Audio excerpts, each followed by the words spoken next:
திமுகவின் பொருளாளர் மு க ஸ்டாலின் அரவக்குறிச்சியில் தேர்தல் பரப்புரையில் ஈடுபட்டுக் கொண்டிருக்கிறார். அதன் நேரடி காட்சியினை இப்பொழுது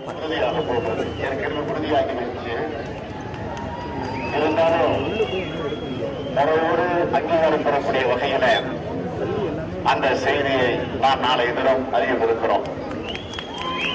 இதற்கிடையில அரவாக்குறிச்சி சட்டமன்ற தொகுதியில் இருக்கக்கூடிய உங்களை சந்திக்கக்கூடிய ஒரு வாய்ப்பு எனக்கு இன்றைக்கு கிடைத்திருக்கிறது.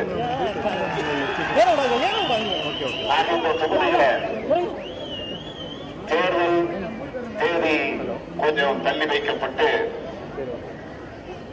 அந்த வகையில இன்று இந்த தொகுதியில உங்களிடத்துல பிரச்சாரம் மேற்கொள்ளக்கூடிய ஒரு வாய்ப்பு எனக்கு கிடைத்திருக்கு. தள்ளி வைக்கப்பட்டது ஓரளவுக்கு நமக்கெல்லாம் விருப்பம் இருந்தாலும், ஆனால் அதே நேரத்தில் இந்த கரூர் மாவட்டத்திற்கு பிரச்சாரத்திற்கு வந்த நேரத்தில் இந்த அரவாக்குறிச்சி தொகுதிக்கு வராமல் நான் சென்று விட்டேன், நேரத்தில் நிலைமையை கருதி. அதனால் வேட்பாளராக இருக்கக்கூடிய கேசிபி அவர்களுக்கு கூட என் மீது கொஞ்சம் கோபம் உண்டு.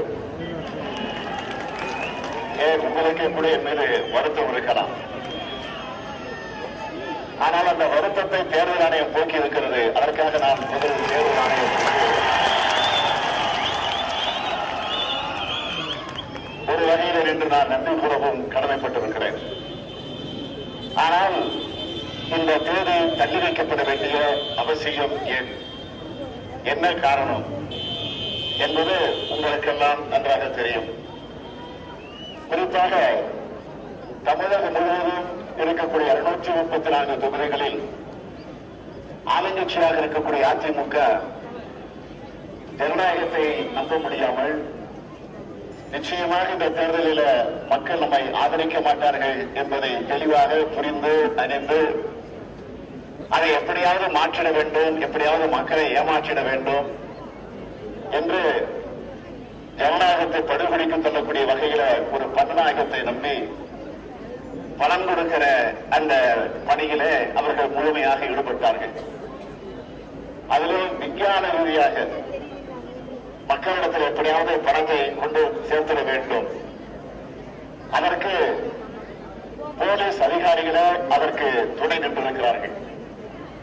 எந்தெந்த அதிகாரிகள் துணை நின்றிருக்கிறார்கள் என்ற பட்டியல் எங்களுக்கு ஏற்கனவே வந்தாச்சு. ஆக இதுவரையில ஓரளவுக்கு ஈடுபட்டவர்கள் யார் யார் என்பது எங்களுக்கு தெரியும். ஆனால் நாளைக்கு வர தேர்தலை பொறுத்தவரையில நிச்சயமாக இனி அந்த அதிகாரிகள் அப்படிப்பட்ட பணிகளை ஈடுபட மாட்டார்கள் என்ற நம்பிக்கை எனக்கு நிரம்ப இருக்கிறது. ஆக குறிப்பாக தஞ்சாவூர் தொகுதிக்கும் அதேபோல இந்த அரவாக்குறிச்சி தொகுதிக்கும் தனியாக தேர்தல் நடத்த வேண்டிய அவசியம் என்ன? உங்களுக்கு தெரியும், கடந்த 22/4/2016 கரூரில் இருக்கக்கூடிய அன்புநாதன், அந்த அன்புநாதன் யார் என்பது உங்களுக்கு தெரியும்.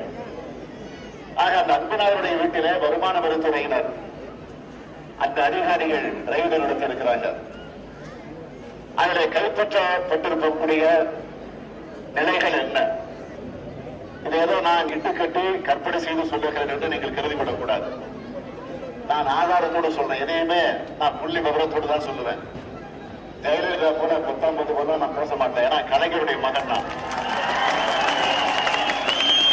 வாய்ச்சி வந்தபடியெல்லாம் நான் பேசிட மாட்டேன். ஆதாரத்தோடு சொல்லுகிறேன். தேர்தல் ஆணையம், அதுவும் இந்திய தேர்தல் ஆணையத்தில 3 கமிஷன்,